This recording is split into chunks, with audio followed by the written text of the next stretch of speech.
A very good evening and thank you for joining me. I'm William Evans and this is time for English news, of course beginning with the headlines.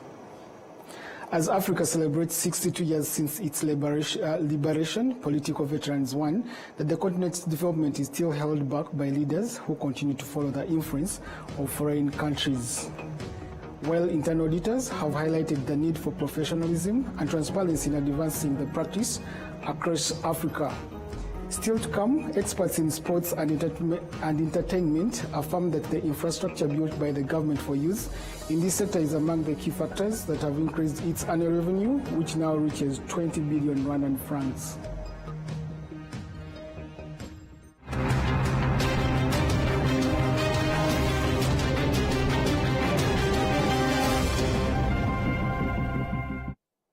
Of course, many thanks for joining me again. My name is William Evans. Now the news in detail.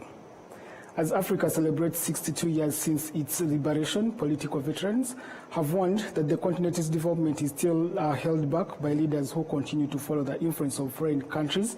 They argue that this lingering external influence allows resources meant to uplift Africans to be exploited for personal or foreign interests, leaving the continent trailing in global progress.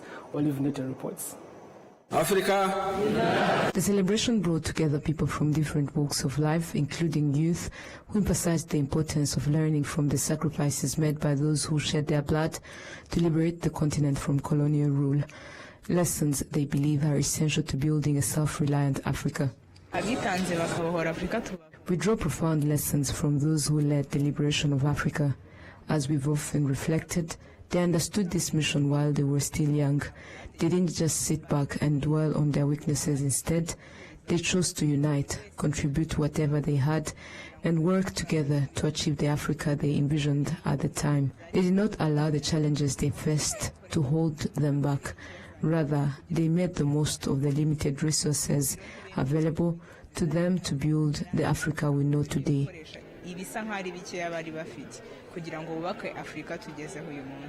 Africa is largely made up of young people, and they must play a key role in determining the continent's future, stressed retired General James Kabarebe, State Minister for Regional Cooperation in the Ministry of Foreign Affairs and International Cooperation. Africa is a continent of young people. In Rwanda, 65% of the population is under the age of 30. Projections indicate that Africans will soon represent 1/3 of the global workforce. These young people will drive innovation, create jobs, and unlock new possibilities across the world. Our priority must be to equip them with the skills, tools, and opportunities they need to succeed in today's global economy and to leapfrog our collective development in search of opportunities. On the other hand, political veteran Dr. Charles Murigande noted that Africa's development is still constrained by leaders who remain loyal to foreign powers. One of the biggest factors is that our mindsets have remained colonized and are still conditioned to serve our former colonial masters. After more than 60 years of independence, for most of our countries, we are still facing new forms of dependency, such as economic, cultural, scientific, and technological. One of the major root causes of this problem is ill governance by self-serving leaders who appear to have no clear development needed to execute them. Prote Musoni, chairman of the Pan-African Movement Rwanda chapter, highlighted how this has affected joint projects across African nations that are intended to benefit the people. Despite being part of the same community, differing ideologies still persist in various aspects. For instance, when the East African community makes a decision, individual member states often prioritize their own interests, asking themselves, how will we benefit from this before The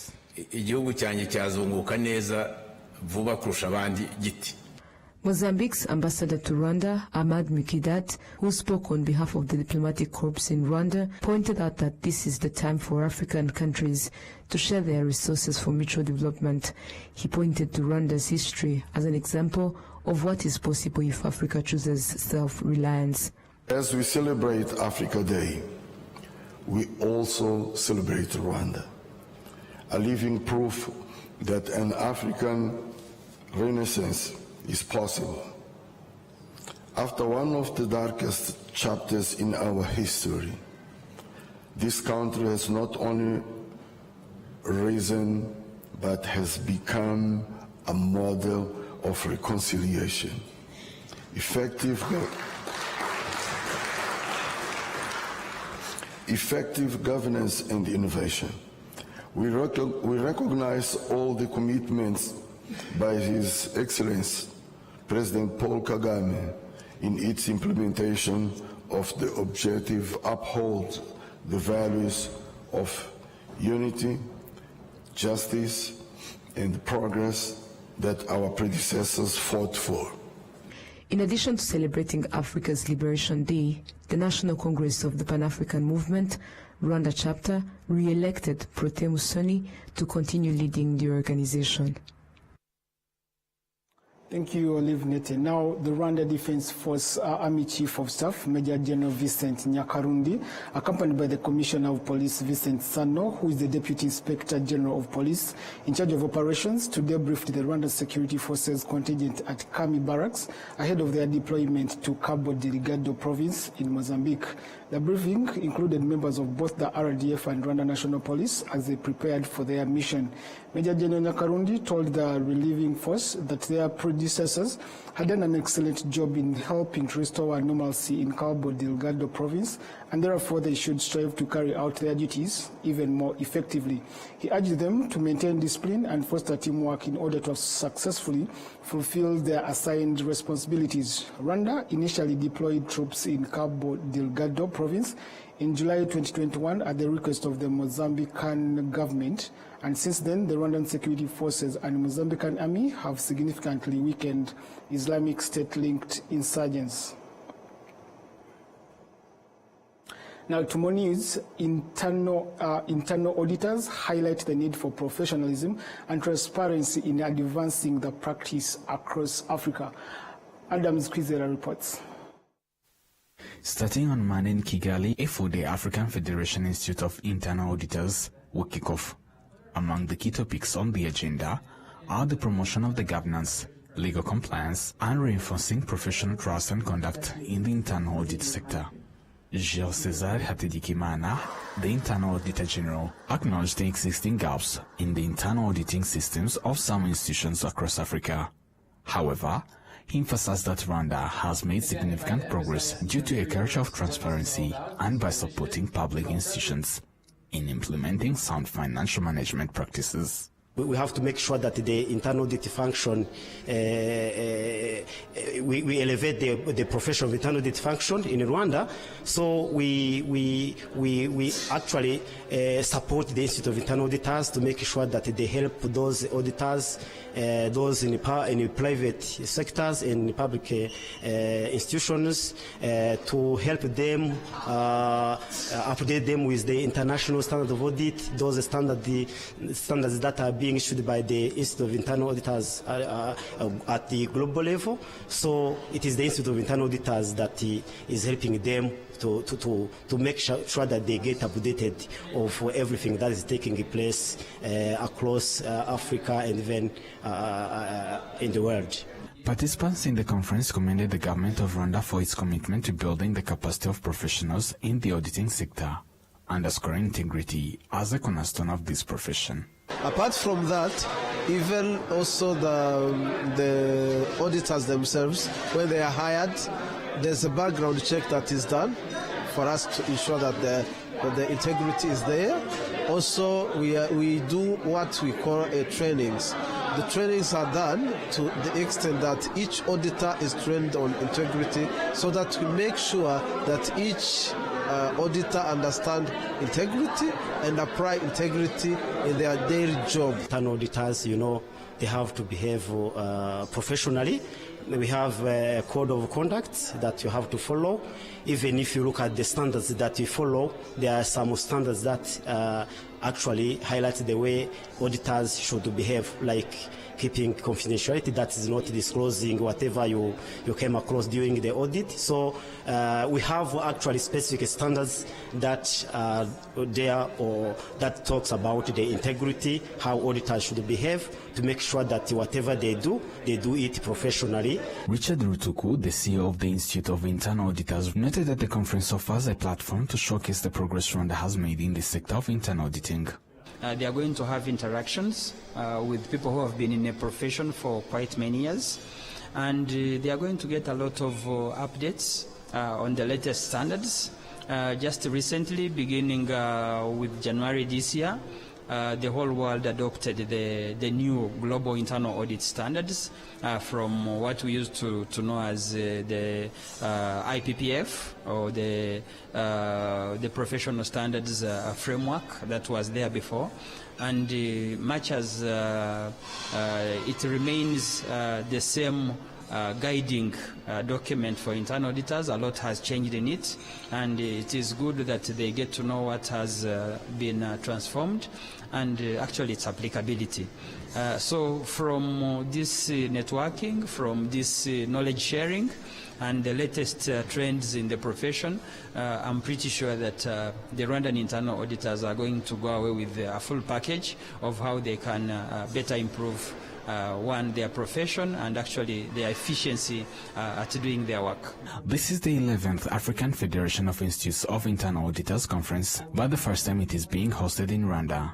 It is set to bring together over 1,500 participants from 24 African countries and beyond. Adam Squizera, RTV News. Now, experts in sports and entertainment affirm that the infrastructure built by the government for use in this sector is among the key factors that have increased its annual revenue, which now reaches 20 billion Rwandan francs. They say that among these technological advancements is the e-ticketing system used for selling tickets to those attending sports and entertainment events. We do have a report. It has been nearly 5 years since technology was integrated into Rwanda's sports and entertainment sector to manage ticket distribution for stadiums and entertainment venues. At the BK Arena, which hosts basketball games and various entertainment events, entry is granted through digitally purchased tickets. This facility alone was constructed at a cost of over $100 million. In 4 years, the BK Arena has generated $50 million for the surrounding communities. In 2024 alone, it provided jobs to more than 16,000 people, including those managing the e-ticketing system. Every year, it receives over 1 million attendees for sports and entertainment events. Across the country, millions also attend events in stadiums like Amahoro, renovated for over $165 million to hold 45,000 spectators. Before, we used to buy tickets at the entrance, which often caused chaos outside the stadium. People would make long queues, and sometimes children got injured in the crowd. It was very disorganized and not good at all. But since the introduction of the e-ticketing system, everything has changed. Now, you simply buy your ticket online, scan it at the entrance, and walk into the stadium quickly and easy. In all these places, attendees rely on the e-ticketing system to access sports and entertainment venues, generating annual revenue for the sector ranging between 15 and 20 billion Rwandan francs. Entrepreneurs who developed the e-ticketing system say it has transformed how people access stadiums. Yeah, definitely is a solution, because nowadays people can have track. They can have tracking of what is happening. There's a record in the system. Each member has actually access to our system. So you can track how many people have bought tickets. You can track how many tickets have been sold per category.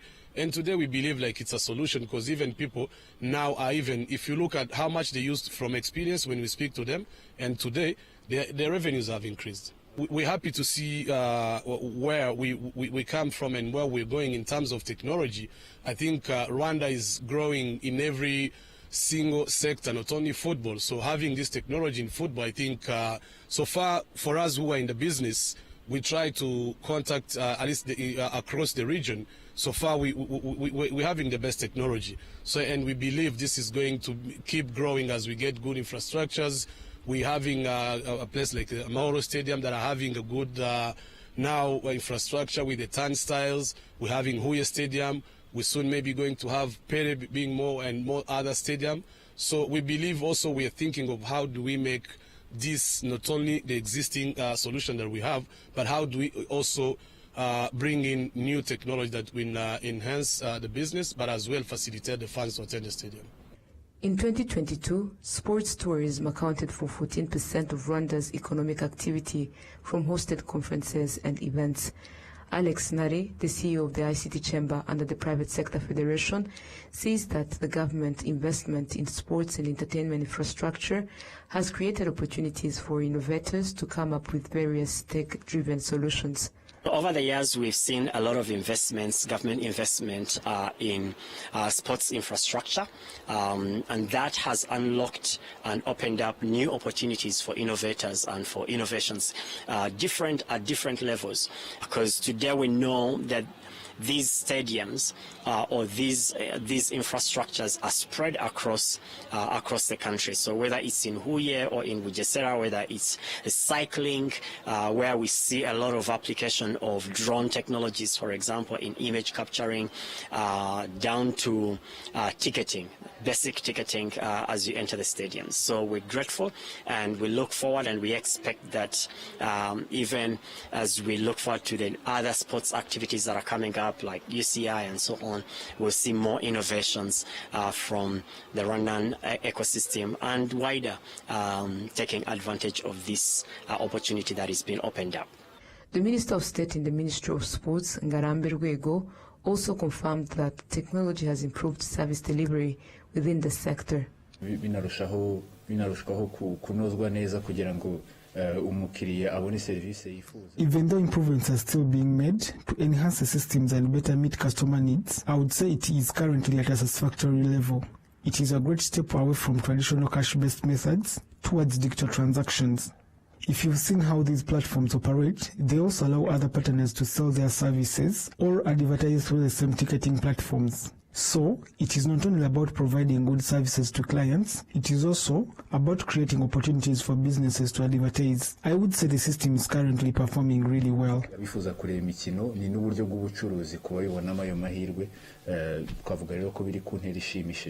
By 2030, Africa is projected to account for 10% of the global value of the entertainment sector, equivalent to $200 billion. This means that the sports and entertainment industry will contribute 4% of Africa's GDP and employ over 20 million people. Now to more news. Rwanda's Gender Monitoring Office says that the number of women and girls working in male-dominated sectors like construction, technology and engineering remains low. This gender imbalance, they want, threatens the full implementation of Rwanda's national gender equality policy. We do have a report. In 2021, only 17%, about 200 out of 1,400 of employees at the Rwanda Energy Group were women. Today, that number has grown up to 24%. The Director of Human Resources Department at Rwanda Energy Group, Uwamahoro Joseline, attributes the low numbers to the small proportion of girls pursuing electrical engineering in school. Some women who managed to enter the field say they initially faced unique challenges compared to their male colleagues, but those barriers are gradually being removed. When I was pregnant, I took breaks of 2 hours and used this room for resting. Then I would resume with work. When I'm allowed some time to go check on my child, I work without worrying about them. Rwanda Energy Group has introduced gender-sensitive reforms, including nursing rooms for new mothers and transport services for breastfeeding employees who choose to go home and return to work during the day. Rwanda Energy Group has introduced gender-sensitive reforms, including nursing rooms for new mothers and transport services for breastfeeding employees who choose to go home and return to work during the day. Our target is to at least reach 30%. Girls are not usually many in this field. According to Nadine Mutoni Gatsinzi, Chief Gender Monitor, the underrepresentation of women in certain sectors is still widespread and often stems from outdated mindsets among employees and decision makers. I really call private sector institutions, as we're embarking on this new journey with the RSB, to not think that anything is changing or there is a journey that is ending. Rather, we are starting a new process that is more seeing the gender equality standards more institutionalized and not stopping to be a project and a program, but more an institutional and public policy requiring all the institutions to adhere and respect and be gender accountable as it is required by our constitution, as I say. The Minister of Education says it is actively working to motivate teachers to encourage girls to explore all vocational fields, including those seen as male-dominated. However, they note that lasting change will require addressing deeper structural and cultural barriers. I'll give you a simple example. There are places we go to and you find they have built 6 toilets for males and 6 for females. But you find that for the males, they also provided urinals for them. This means they have favored boys more than girls, and they ignore the fact that girls take a long time in there. Gender and development expert Dr. Claudette Wimana notes that it is not just about numbers. True gender equality is reached when both men and women are given equal treatment and produce equally valuable results. Female students in school can reveal to you that her teacher asked her to meet him and privately in order to pass a certain subject. This is a common scenario. For female employees to go for missions, sometimes as a prerequisite, they are supposed to have arrangements with their male bosses or supervisors.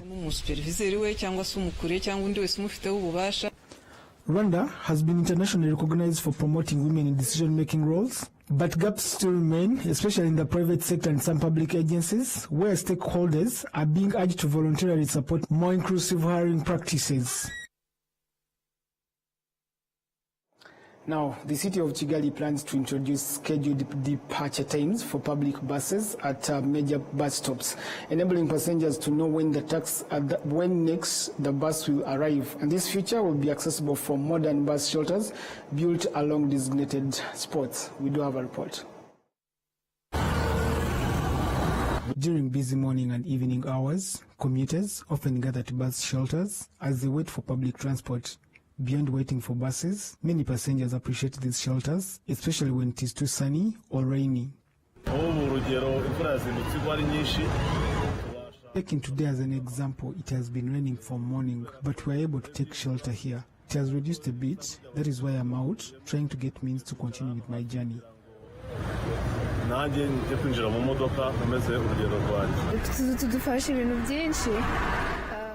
These spots are beneficial in numerous ways, especially that they have seats where passengers can sit as they wait for buses instead of standing all the way.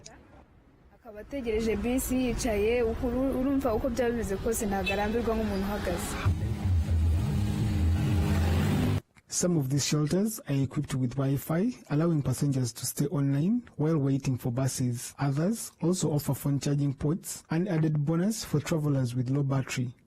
While waiting, you can connect your phone and charge it, and this is at no cost.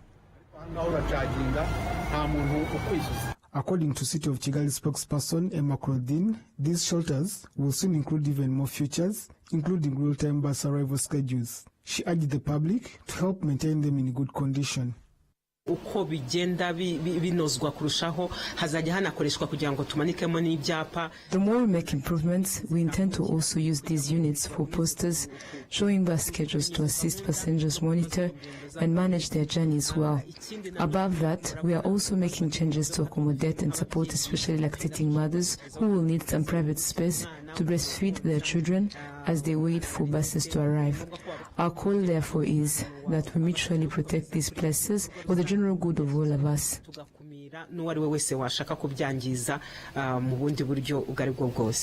Frequent bus users in Kigali welcome this as a step in the right direction. They say knowing exactly when a bus is due will save time and reduce uncertainty.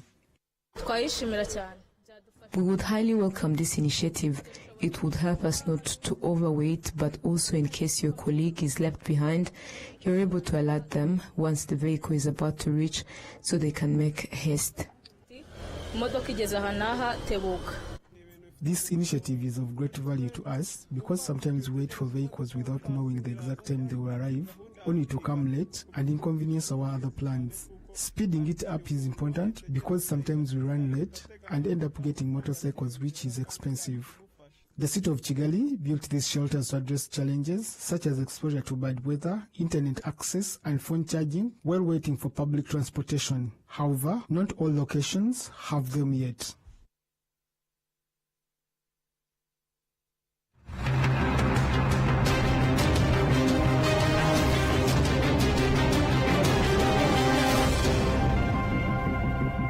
Did you know you can now check what's allowed on your plot, apply for building permits, and track in real time the application status, all by yourself? Introducing Kuwaka, Rwanda's newly enhanced and user-friendly platform for building permitting services, replacing the old PPMIS. Kuwaka comes with new and enhanced features allowing you to apply for and track building permits quickly and securely. Whether you're a landowner, engineer, architect, real estate developer, or investor, Kuwaka puts you in control of your application from start to finish. Visit kuwaka.gov.gwa and experience the future of building permit services. Kuwaka is aligned with the government of Rwanda's commitment to socio-economic transformation by enhancing service delivery through the use and adoption of digital technologies in its citizen-centered governance. With Kuwaka, your permits are in your hands. This message is brought to you by the Ministry of Infrastructure in partnership with Rwanda Information Society Authority. Nyiri muto arababwiraga data bati ntabwo wagira umukamo mwinshi utunze inka imwe, ariko nigeze acika intege. Mama akinjira mu bucuruzi hari abamubwiraga bati ntabwo watera imbere udakorera mu iduka rigezweho, ariko ntibyamusubije inyuma, yakoranaga umwete. Njya muri kaminuza hari abanshidikanyagaho bavuga ko nashobora kaminuza naturuka mu muryango wifashije, ariko byarangiye nanditse amateka mashya. Igihe cyo gutera ishema umuryango wanjye kigeze, bamwe bakomeje kumbwira bati ntabwo watera umuryango wawe ibyishimo n'ishema, ariko narabishoboye. Hari abakekaga ko nasigira umurage ukomeye abankomokaho, ariko ubu mfite uruganda rutunganya amata. Banki ya Kigali yabaye umufatanyabikorwa wanjye mu rugendo rwose, inzozi zanjye zibimamo. Bigereho.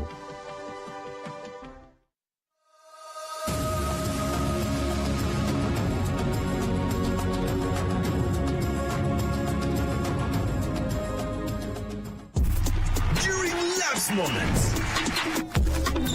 Laying hooks.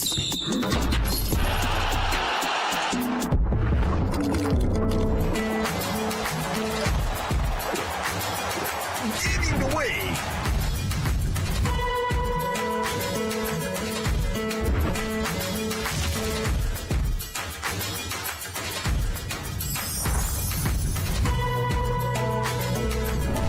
Making moves.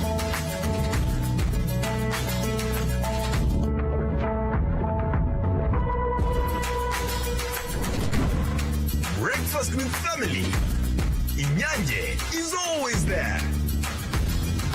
Whatever the occasion, whatever the moment, always ask for Inyanje.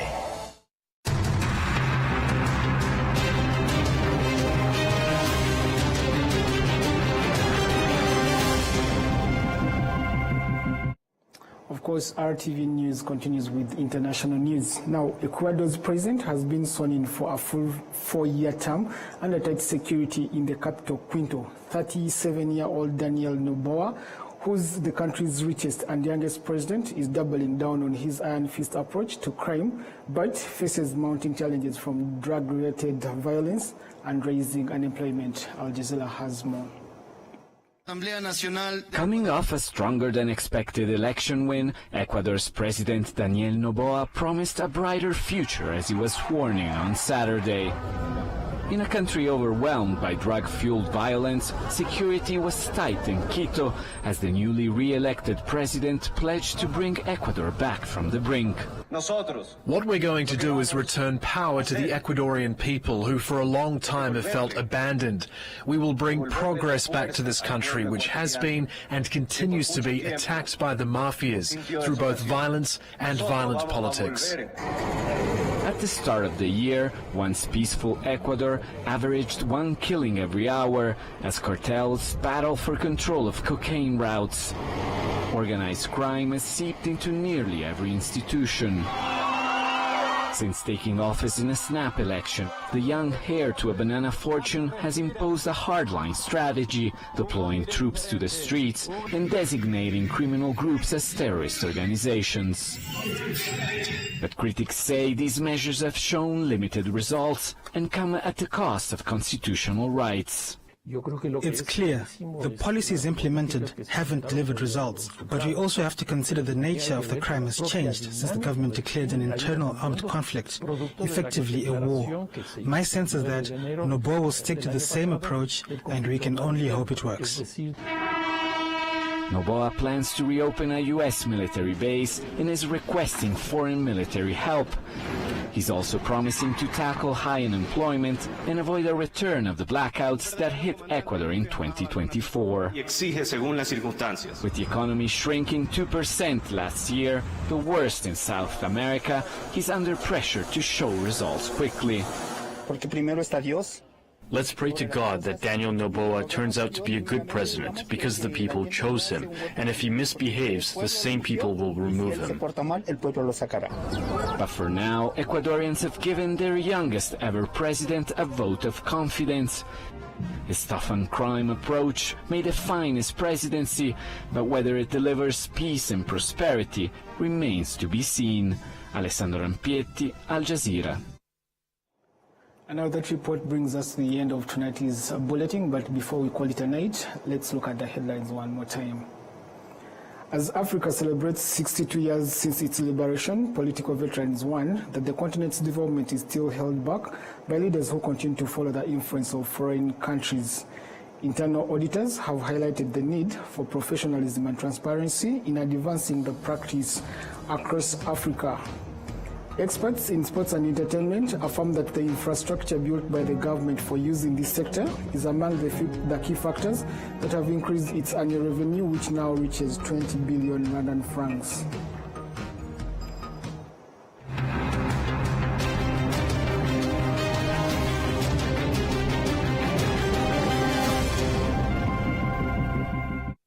Many thanks for always joining us for RTV News in English. My name is William Evans, and from me and the entire team, we wish you a good night, good luck. Bye.